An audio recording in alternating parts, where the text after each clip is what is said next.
Coming up next on Cordisco's Corner, they actually said that inflation was good for lower and middle income people because they're making more money. Oh, gosh. I can't thank you guys enough. I really can't. Hi, folks. Welcome to Cordisco's Corner. Unfiltered commentary. Not your truth, the real truth. Please like, share, and subscribe. And as always, thank you for your support.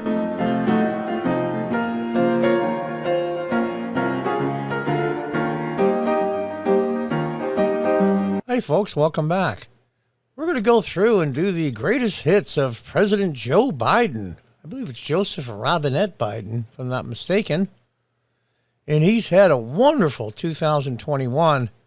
Gosh, we are so lucky to have him, I can't even tell you. Now, those of you that have sarcasm meters, turn them off now because you're probably going to break them.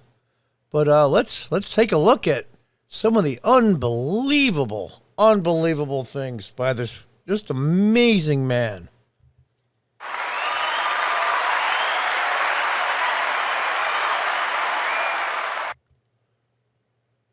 Now, I remember the inflation from the 70s. I got out of high school in 74, and I was married in 79, and the inflation was it was amazing. And gosh, Joe Biden, just a great president that he is.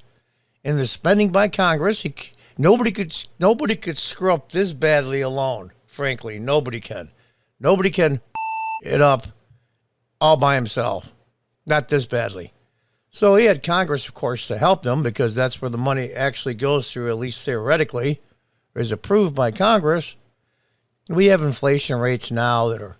Now, here's the good part. Here's the good news.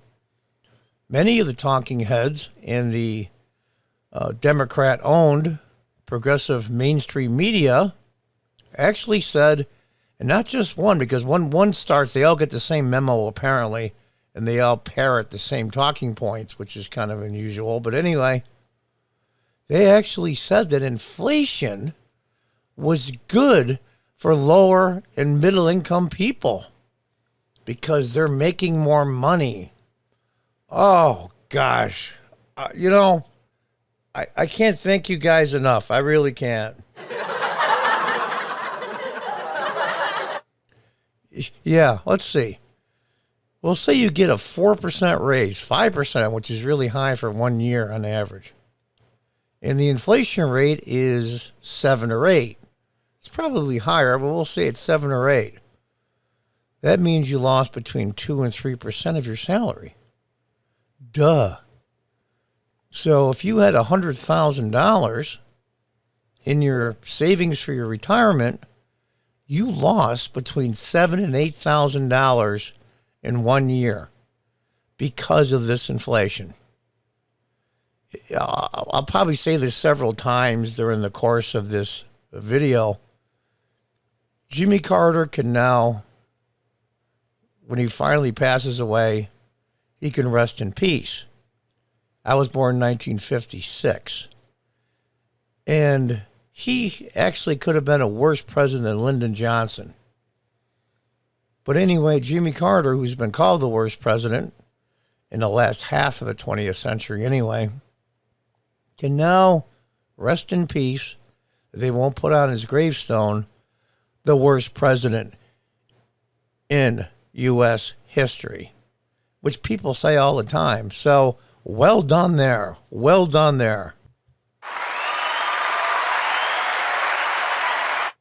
Wow, it's beautiful. Let's go on to number 2 of the great accomplishments of Joseph Robinette Biden, the Capitol riot. Now you're saying, John, how in the hell? He wasn't even president then. You're right, he wasn't. But if you remember, he gave his speech that he is going to unite all Americans, including the 70-odd million that didn't vote for him. He was not going to isolate anybody. He was not going to alienate anybody. He was not going to go after anybody that was his political opponents or anybody that doesn't believe in him or in his policies. So here we are. We've got, I don't know how many people are left in jail in Washington. The other day on Newsmax, I was watching one where they were talking to an inmate, obviously on the phone. And he was saying how bad it was, how bad did the guards treat them, how they roused them all the time in the middle of the night and just used mental things to basically torture them and try to break them. And right about it was probably about 3 or 4 minutes into the call, I think, a little operator voice came on. This call has been terminated by the whatever police, Washington police or whatever the hell they are. Amazing. Amazing. Now, Joe Biden could have said, hey, I'm the effing president of the United States. These are U.S. citizens. None of them, or 90% at least, have committed no violent crimes. The vast majority were obstruction and trespassing, and if there was damage, it's minor. They let people go all the time in every major city for RAPE. Actually, in somebody dying, they let out with no bail. The next day or that same day, somebody burns down a police station. I would consider that attempted murder if there's cops in it. They just walk away with no bail. Joe Biden, Joseph Robinette Biden, could have said, listen, I want to heal the country. Just like Lincoln said before he was shot, he told Grant, listen, they're our countrymen again. They always really were. I believe the expression was he used, let them off easy. An old country saying, let them off easy. And, of course, he was assassinated. And Grant did the best he could. He ended up becoming president. But it's healing the country. It's healing the country. And he keeps pushing this narrative, and so do his talking heads in the United States Congress, that this was all Trump's doing. I read an interesting article a couple months ago with the entire timetable. There is absolutely no way President Trump could have incited this riot. Absolutely impossible. In fact, from where he was speaking to where the Capitol is with all those people is a good 30, 40-minute walk. They were at the barricades to the Capitol Police before Trump even finished his speech. When he said, we need to fight like hell to save this democracy, he was talking about the election, of course. So President Biden could have, but he couldn't do that because he would lose the ultra-progressive base, and they want revenge.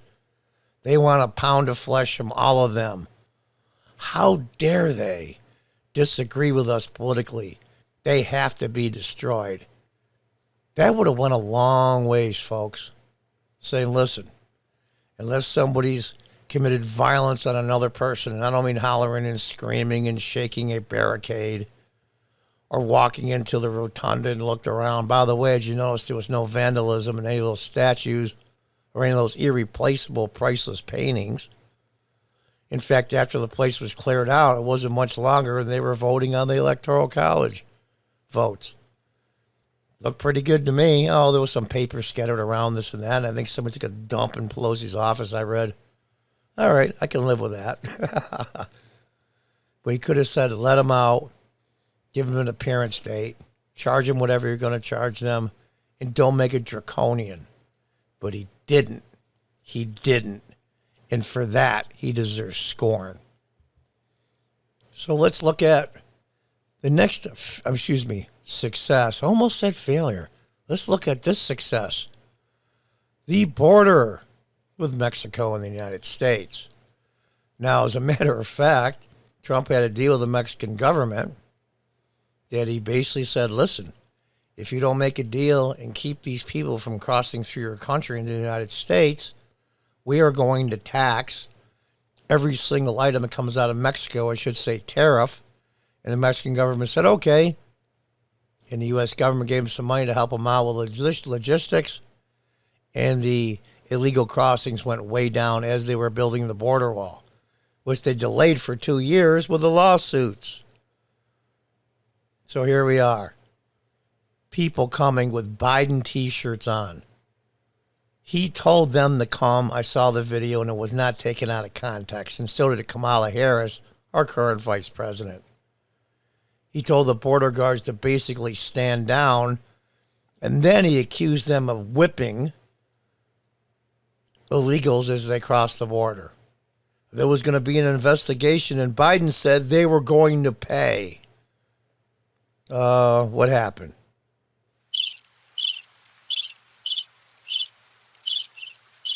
Oh, Mayorkas, the head of Homeland Security.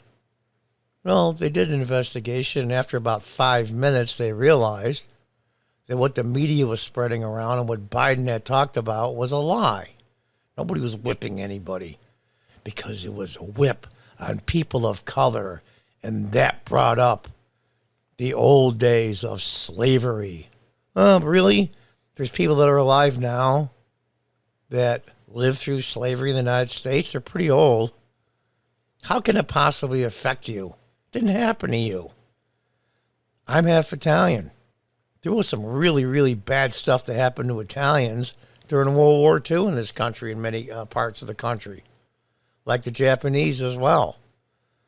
But when I see somebody that maybe reminds me of that, do I have an anxiety attack? Am I triggered? Of course not. But I digress. A complete failure. This will change the fabric of the country forever. There has to be 30, 40 million illegals in this country. That's insane. And here's a little side note for whatever it's worth. We'll say, for the sake of argument, not one single illegal immigrant in this country voted for president in 2020. Not one. But they still get to affect who the president is. I.e., when they go to do the census, they count everyone, including non-citizens. And that tells which states get how many Congress members, which is the same number for the Electoral College. So the Democrats pick up 3, 4, 5, 6 electoral votes just from the illegals. Think about that for a minute. That's something people don't talk about. And now we come to the biggest military failure. Like I said, Jimmy Carter's off the hook. Those of you old enough to remember the so-called rescue mission to rescue the American hostages in Iran. And a lot of the helicopters, if not all of them, crashed in the desert. Many military personnel were killed and injured. What a cluster blank that was. And so now Carter's off the hook as far as the most ridiculous and just stupid in general military exercise in the world. I'm not blaming the rank and file soldiers, men and women. I'm blaming their leaders. Who thought of this gigantic cluster? If you wanted to do it the wrong way, which I think they did on purpose, frankly, but if you wanted to do it the worst way possible, I can't think of another way. And on top of that, they left billions of dollars in brand new equipment. Over 350,000 guns of all types. I thought Democrats were against guns. They left them for these guys. As you see in this picture, is the plane pulling away. It's the famous picture where they were climbing on the side. And as the plane got higher in the air, people were falling off to their deaths. 13 of our military personnel were killed with a bomb, a suicide bomber, and I believe it killed over 100 Afghans. Left hundreds and hundreds and hundreds of American citizens in Kabul, plus tens of thousands of Afghans that helped the Americans in 20 years. These are people that were 5 and 6 years old, 7 years old. when the Americans came there. They're in their mid-late 20s now. That's all they know. And he left them to die. Or worse. What's worse than dying? Being tortured for a year. Watching your spouse get their head cut off. Or your children put into slavery. And then they kill you. And that's what these people do. Well done. This will go down as the biggest up in U.S. military history. Thank you, Joseph Robinette Biden.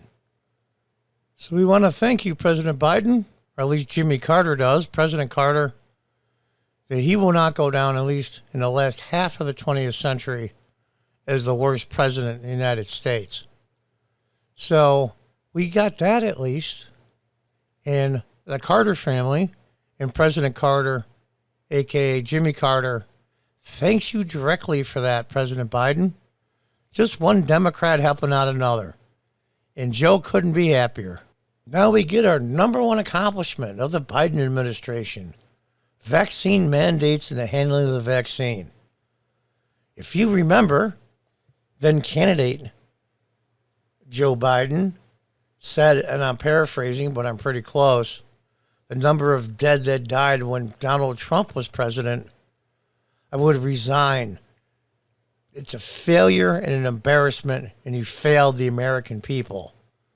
Well, the number of people that have died of COVID has now surpassed that number by quite a bit. Where's your resignation? I missed it. I must have missed it on the news. Why aren't you being held responsible for all those deaths? Nobody knew it was going to come back then. He was going without a... That's, by the way, there was no vaccine when Donald Trump was president. But there is under you. And I believe 70 to 80% of the U.S. citizens have been vaccinated. And the vast majority that haven't are small children which shouldn't be vaccinated. That's just my opinion. I am not anti-vax, never was. You had everything handed to you.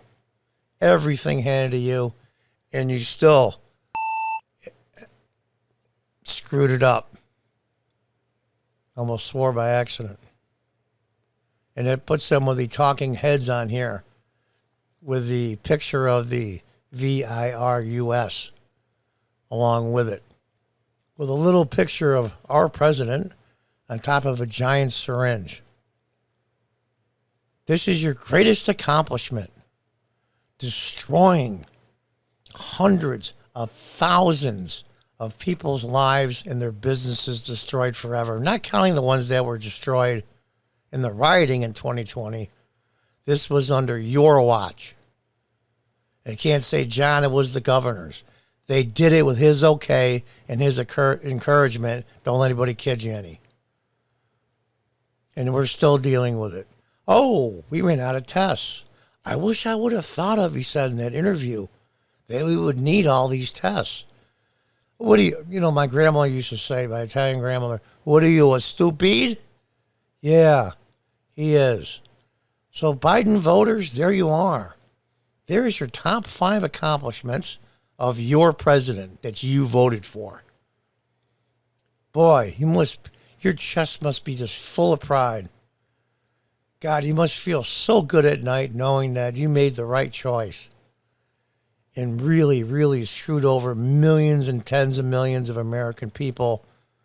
And you got a big smile on your face.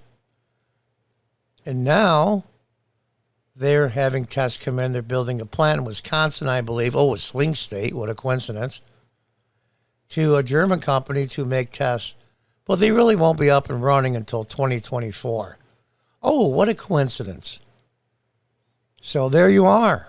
The top 5 accomplishments of Joseph Robinette Biden in his first year as President of the United States. I truly and honestly have to give you this. Yeah. But frankly, this is what you deserve. Until next time, goodbye and good luck.